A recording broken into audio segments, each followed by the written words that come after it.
So in this week's column, it's come at a time of great turmoil internationally or development, certainly in the Russia-Ukraine conflict. Mr. Putin has taken over three territories in eastern Ukraine, annexed them, officially making them part of Russian territory.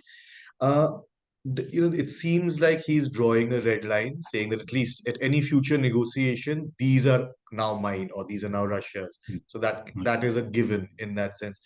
Yet, like you point out in the column, even in eastern Ukraine itself, he's still suffering military setbacks on the ground. How far do you think we talk a lot, we'll get to that about in Europe and the longer war and things like that, but how far do you think he can sustain this domestically? He's seen as both popular and invincible, but do you think that there is going to be increasingly internal pressures on Putin as well?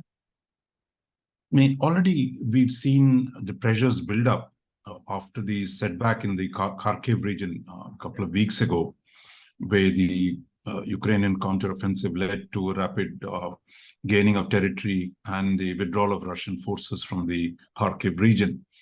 Now this is a second defeat, and it comes just in Lyman, which is another major transport hub, and it's come just a day after he announced the annexation. The annexation itself was somewhat strange because he didn't have full control over the four districts. He said he was now part of Russia and they will be part of Russia forever. And the day after, Ukrainians liberated town from that region. So I think domestically already there is a considerable gloom among the supporters of the president. There is a lot of resentment against the draft by the younger people. So I think he's coming to a very denouement, if you will, or a watershed moment where internally he's strong. I mean, I don't think there's any threat to him, but his policies are being, come under questioning because of the defeats. So therefore, for him, the only choice he has is to raise the threat of raise the escalation, enhance the potential nuclear threat, and hope that the West would offer him a reasonable compromise. So I think he's reached a point where his claim, there's a gap between his claim to consolidate this territory and the reality on the military reality on the ground. That gap is growing. And I think that's where his problem is. And for him, the question is now, how does he, domestically, Russia is not a very, it's reasonably passive so that he can expect no real challenge. But externally, his situation then, he can't forever be seen as retreating while setting such an ambitious agenda about incorporating parts of Ukraine. Like you said, so escalation, you say it in the piece as well. Everyone should read it. It's on the IndianExpress.com, of course. And wherever you're watching this video, you should have a link in the description. So in the piece, you point out how escalation, there's various kinds. The nuclear option, the nuclear threat, which is still somewhat distant. But between that and now there's horizontal, like you say, he can expand the theater, he can double down on where he is, more troops, a lot of things are coming. But the other thing that there were two views on winter in Russia. I think there's a sort of Russia and winter in war. There is a earlier saying it. There was two aspects of it. One was vis-a-vis Europe, which depends still. There is some concern about Russian energy, growing prices, which will become all the more. Those pressures will increase on the European governments as we enter into the more severe, the more go deeper into winter. On the other hand, there's also Russia's now ability to hold on to what it has or even expand what it has said. Because, I mean, Russia traditionally, from Napoleon to the Second World War, was on the receiving end of an army in that region. Now it is an aggressor army in that sense. How do you see that playing out? And do you think that Putin is, in fact, even now counting on the fact that the appetite for support to Ukraine will not last the winter? Yeah, I think that is one of the major calculations of Putin from the beginning, that his surprise move would divide the West and prevent a consolidated front against him. But unfortunately for him, I mean, we've seen actually expansion of the Western unity. It's not that there are no differences, we'll come to that. But initially the invasion produced a greater unity. We've seen two countries join NATO, Finland and Sweden, historically neutral countries. And there's been a reasonably coherent coalition against him.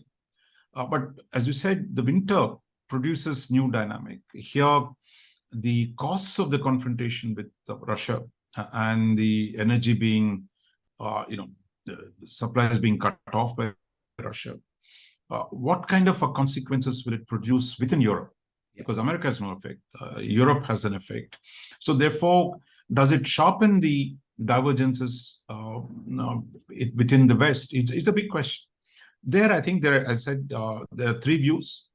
One bunch in the Central Europe who border Russia from Baltics to Central European countries, they feel, look, we've been warning you against the Russian danger. Now it is real. We have to hand a solid defeat to President Putin, and that we should prevent further invasions of this kind by an aggressive Russia. So they want to go all out, continue the battle, and ensure that Russia is defeated.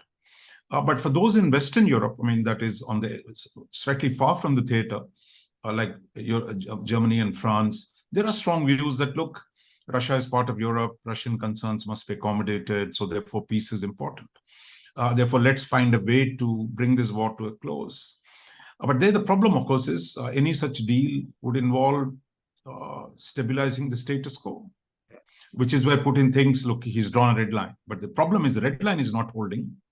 On the other hand, if Ukraine continues to gain ground, the case for the Europeans to say, look, let's stop it now, becomes harder. So I think, in a way, the victory also puts pressure on those skeptics in the West. But the problem, the energy problem, is not going to go away.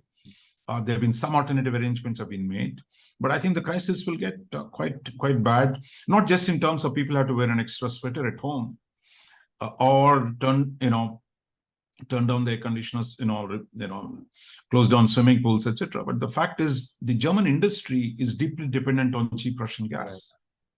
So I think it's going to have a big impact on the economy of Europe, and that's what remains to be seen.